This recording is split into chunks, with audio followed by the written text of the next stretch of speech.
Hello everyone. Hello from Dubai. It is Thursday, 23rd of January 2020, 2:30 p.m. Dubai time.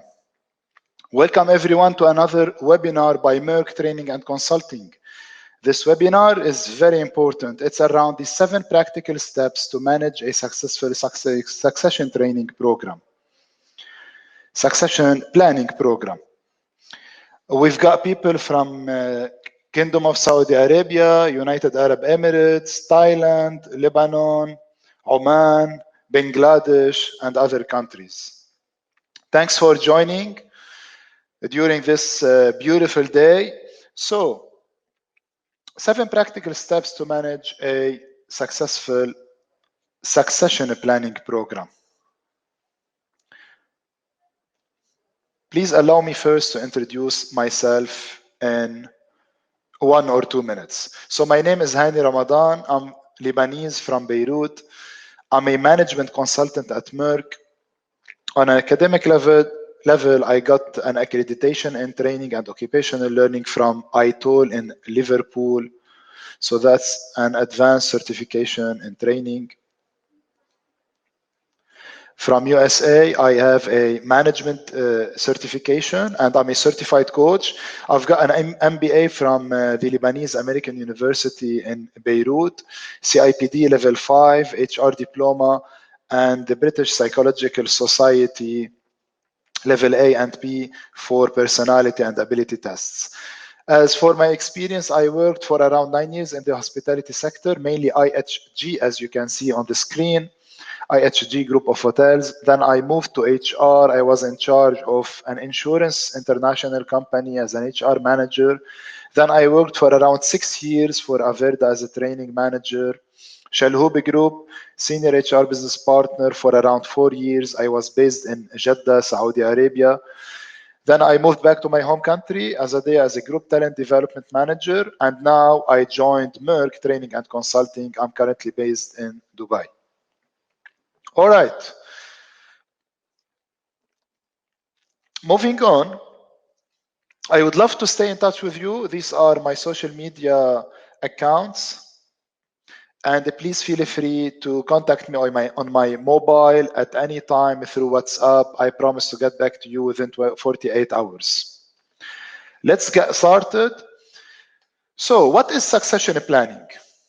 I think the best way to get the succession planning definition is from SHRM and CIPD. You know, the 2 largest organizations providing HR education in the world. SHRM is based in USA, CIPD in UK, as you know. So here we go.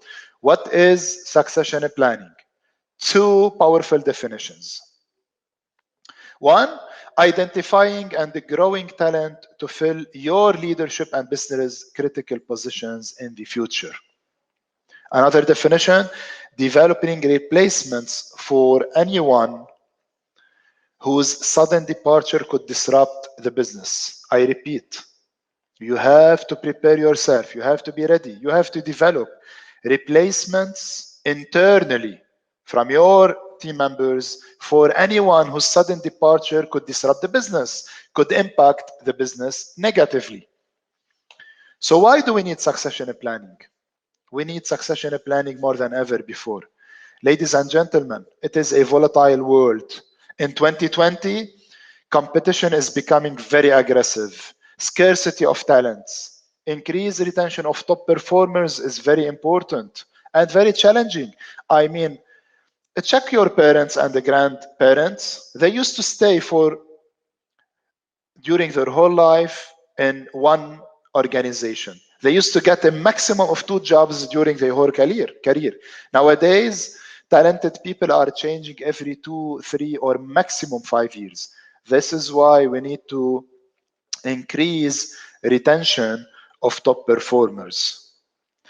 We need to drive deeper engagement of talented people. How to engage our talented people? It's not easy. They have plenty of opportunities elsewhere.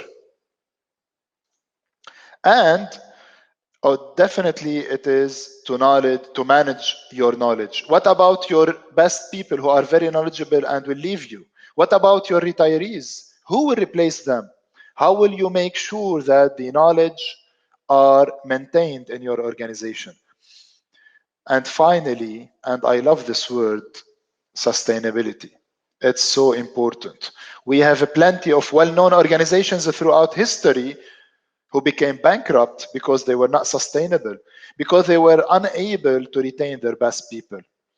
So think about it. All right, discussed what is succession planning so far. Why is it important to have your own succession planning program? When do you do it? Actually, succession planning is done at the beginning and you should update it regularly. By regular update, I mean once a year or maximum once every other year. This is a proactive approach. Let's move on now to the juice of this webinar, to the most important part of this webinar, how you do it and who should be involved. Here you go. At Meirc, we do have a full week around this topic. However, we brought to you in this half-an-hour webinar 7 practical steps, after which you're gonna be able to develop your own succession planning program. I promise you. After this upcoming 20 or 25 minutes, you will be able to launch your own succession planning program to have replacements for the critical jobs at your organizations. All right, starting with the step number 1, that's common sense, obvious, and important. You cannot conduct, launch, manage a succession planning program without updating your organization chart.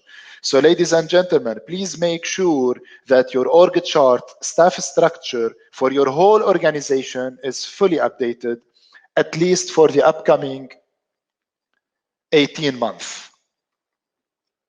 Don't forget to engage and involve concerned stakeholders and managers. All right, easy one. Step number 2. After updating your org chart, you need to update your job descriptions. JD is the most important document that you rely on when managing your succession planning program. Make sure it is updated, fully updated. Make sure it has and it captures related competencies and responsibilities related to that job. I'm sure so far it's easy. You know all of this. Most of you, I have seen your profiles on LinkedIn, are HR professionals. So that's easy. Let's move on. Step number 3. And here it's becoming more serious. Step number 3, identify the critical jobs. After updating your org chart and job descriptions, you need to agree what are your critical jobs. To identify the critical jobs, there are 2 criteria. First one, difficulty to replace a specific job. Second one, impact on business. So let me elaborate. Please allow me to elaborate a bit here. I'm going to draw a simple chart mentioning impact on the X side, impact on business. In other terms, if this job is left vacant in your organization for a long period of time, how it will impact your organization. If it is on the left side of this line, it means that impact is low. If it is on the right side of this line, it means that impact is high. Second criteria, difficulty to replace a specific job. If a job is left vacant for a long period of time, is it difficult to find someone to fill that job? So, critical jobs are your jobs that fall into that quadrant. High impact on business and high difficulty to replace.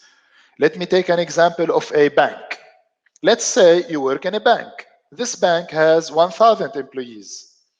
And after updating your org chart, you notice that you do have 300 jobs. Remember, some jobs are repetitive and played by many employees. So a 1,000 employees bank could have around 300 jobs. Because the teller, for example, the person who welcomes you in any bank and does the exchange and financial transactions for you, that's a teller. You do have many people playing the teller job. So 1,000 employees, total employees, 300 jobs in your org chart. How many critical jobs do you have out of these 300 jobs? Let's say you have done your exercise, engaged all concerned managers, and you agree that out of 300 jobs in your bank, there are 40 jobs that are critical. 40 critical jobs because they have high impact on business in case left vacant and high difficulty to replace. Okay, let's move on. Step number 4. So remember, we've got 40 critical jobs. Step number 4 is to nominate potential successors. I'm gonna write up here 40 critical jobs, right? This was identified in step number 3. Now, who are your employees who could fill these 40 critical jobs? You definitely need to check the job description of these critical jobs. And now you understand why in step number 2 we have to update the job descriptions. So you go back to the job descriptions of these 40 critical jobs, such as a human resources manager in that bank, finance manager in that bank, branch manager, head teller. These jobs are critical because if left vacant, they impact the business and it is hard to replace them. So out of 40 critical jobs, now you need to nominate. Remember, this step is about nominating successors. They are not successors yet. So here you announce the 40 critical jobs to your concerned managers and you start receiving nominations based on criteria. The criteria, of course, should have the competencies mentioned in the job descriptions, such as X university degree, Y certification, fluency in English and Arabic languages, A performance during the last 2 years, minimum 2 years of service. You set your own criteria. Let's say after checking, you receive 65 nominees. Again, out of the 1,000 employees, you have received from your top management 65 nominees that could fill these 40 jobs based on the mentioned criteria that is reflected in the JD. What do? They are nominees. You need now to test, to evaluate, to assess these nominees. And here comes step number 5. Step number 5, identify your successors. You invite these 65 nominees to an assessment center. These 65 nominees, you need to choose the best people to become successors. Remember, they are still nominees. The assessment center could have various assessments, tests, evaluations, such as technical functional assessment, behavioral assessments, interviews, case studies, group exercises, personality test, entry, role play, computer test, language test. So you invite the 65 nominees to an assessment center testing their current knowledge, skills compared to the job description of the critical jobs. All right? This should be very objective. This should be completely fair. Once you've done this, let's say you agreed to make 75% as an overall passing grade. So anyone who scores an overall average above 75% after doing all the assessments will become a successor. Let's say you get 50 successors. 50 people out of the 65 nominees got a final average above 75%. These are your successors. These are your most important people internally.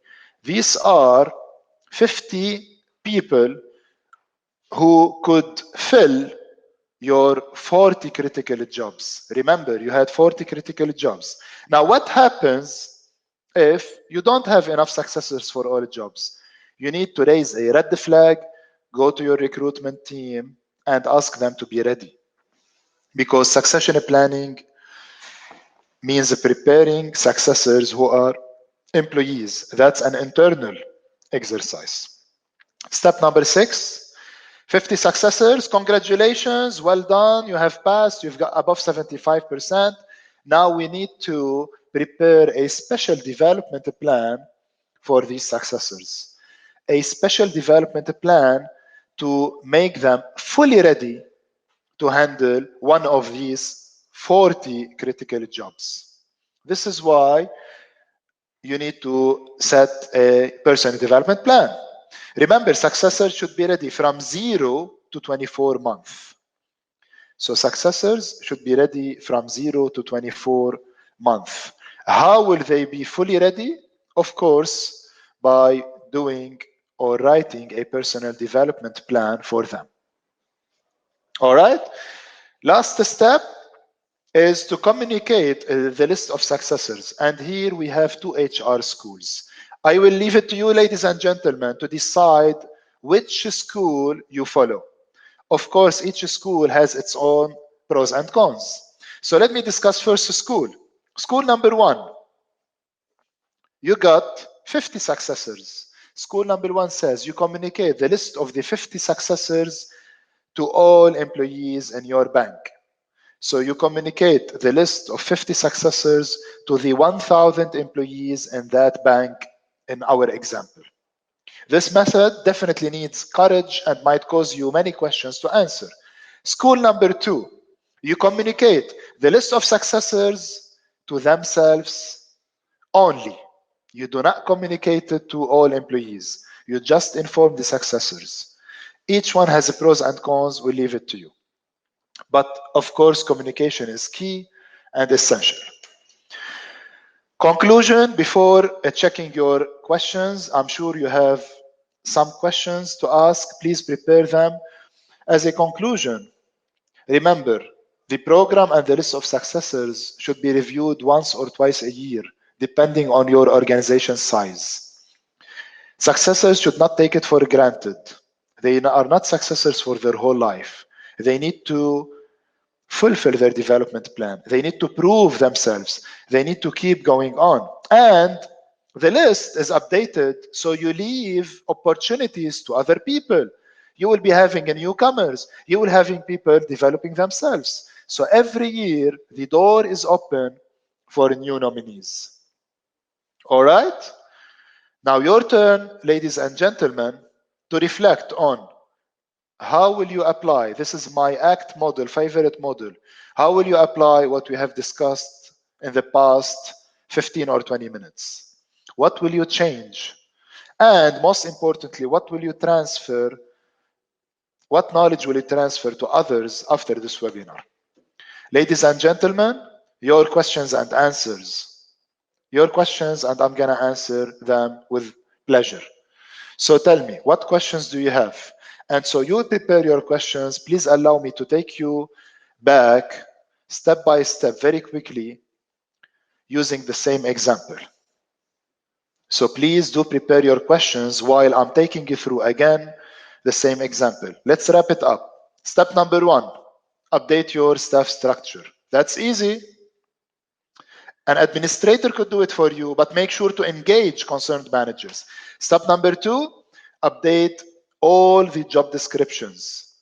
In our example, we took an example of a bank with 1,000 employees, 300 jobs, because a job could be performed by more than an employee, such as the teller. Step number 3, identify your critical jobs. In our example, we said out of 300 jobs, we have 40 critical jobs, because these 40 jobs, such as HR manager, branch manager, head teller, these jobs are critical because if left vacant for a long period of time, there is a high impact on business and there is high difficulty to find replacements for these jobs. Step number 4, nominate potential successors. For the 40 critical jobs, you have prepared a criteria and you got and received nominees from different managers in different functions and departments. And you got, let's say, for the sake of example, 65 nominees that are potential successors. These 65 nominees in step number 5 will undergo an assessment center. There are various tests, evaluations, interviews, case studies, role plays, fully objective and fair. 65 nominees, the overall passing grade is 75%. Fortunately, 50 successors, 50 people who were nominated got above 75%. So now they are considered successors. And you apologize from the remaining 15.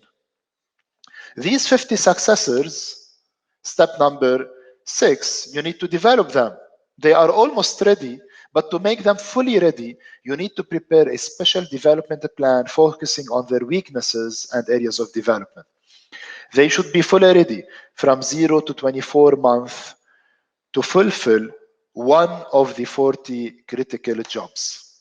Step number 7, and the last one, communicate the list of successors. We talked about 2 HR schools. You either communicate the list of your 50 successors to everyone in the organization or the bank, or school number 2, you only communicate it to the successors themselves. At the end of the day, our role as HR people and management is to motivate and retain our best people. We have to engage and keep our talented ones. So ladies and gentlemen, I'll leave the remaining few minutes for you to write down questions. Please write down your question in the chat pod. I'll be more than happy to answer it. And I'm more than glad to get your questions, messages, support needed through WhatsApp. Here we go. What questions do you have?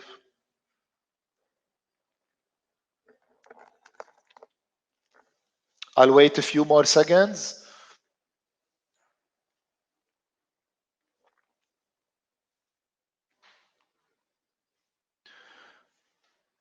All right, so ladies and gentlemen,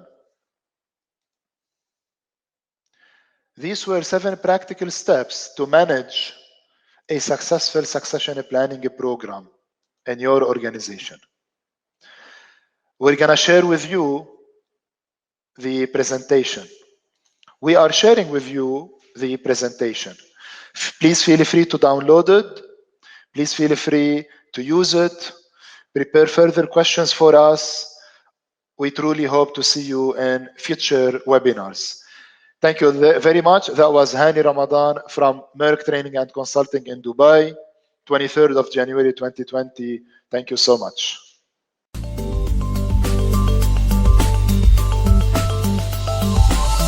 Meirc.com